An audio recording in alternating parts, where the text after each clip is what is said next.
गुजरात के वडोदरा शहर में मॉनसून के आगमन से पहले हर वर्ष की परंपरा के अनुसार इस वर्ष भी वडोदरा महानगर पालिका द्वारा भगवान सत्यनारायण की कथा का आयोजन किया गया। वडोदरा महानगर पालिका द्वारा आजवा स्थित सयाजी सरोवर के किनारे भगवान सत्यनारायण की कथा भक्ति भाव से आयोजित की गई। इस आयोजन का मुख्य उद्देश्य था कि शहर में अच्छी वर्षा हो, जल संचय में वृद्धि हो और नागरिकों का कल्याण सुनिश्चित हो। कथा के दौरान वडोदरा की मेयर गीता मकवाना ने विधिवत पूजा अर्चना की और कार्यक्रम की शुरुआत की। आज 16 जून वीएमसी टीम द्वारा सत्यनारायण पूजाનું આયોજન કરવામાં આવ્યું છે, જે વર્ષોથી પરંપરા મુજબ દર વર્ષે અહીંયા સત્યનારાયણ કથાનું આયોજન કરવામાં આવે છે।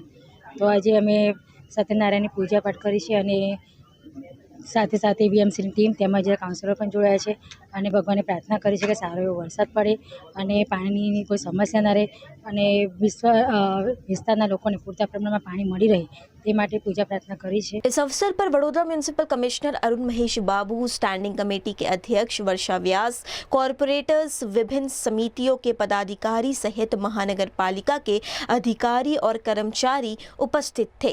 मॉनसून से पहले आयोजित इस पारंपरिक सत्यनारायण कथा का समापन शांतिपूर्ण तरीके से हुआ। आज वडोदरा में अपने आजवा सरोवर खाते दर वखते आ वखते पण अमे सत्यनारायण कथानी पूजा राखी है। आज टीम वडोदरा वीएमसी तरफथी आजवा पोन्टून्समांथी अत्यारे पानी सप्लाय सिस्टम अमे गया वर्ष पण आनी प्लानिंग करी हती।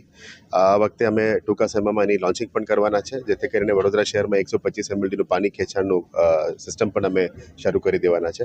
आज आप जाणो छो कि सत्यनारायण कथा करवामां आवी छे कि आवनारा दिवसोमां वडोदरा शहेरमां वहेला तके वरसाद आवे, पानी मळे, आजूबाजूना खेडूतोने पण खेती करवा माटे पाणी मळे અને વડોદરા શહેરના લોકોની પીવાની પાણી પણ પૂર્તતામાં આખા એક વર્ષ માટે મળતું જાય એવા જ ભગવાનને પ્રાર્થના અને આશા રાખીએ કે પીવાના પાણી સાથે સાથે ચોમાસા જ્યારે આવે ત્યારે પણ ફ્લડ મેનેજમેન્ટ સિસ્ટમ તમારે ક્યારે રીતે કામગીરી કરી શકાય એ બાબતની તૈયારીઓ સાથે અમે આગળ વધી રહ્યા છે।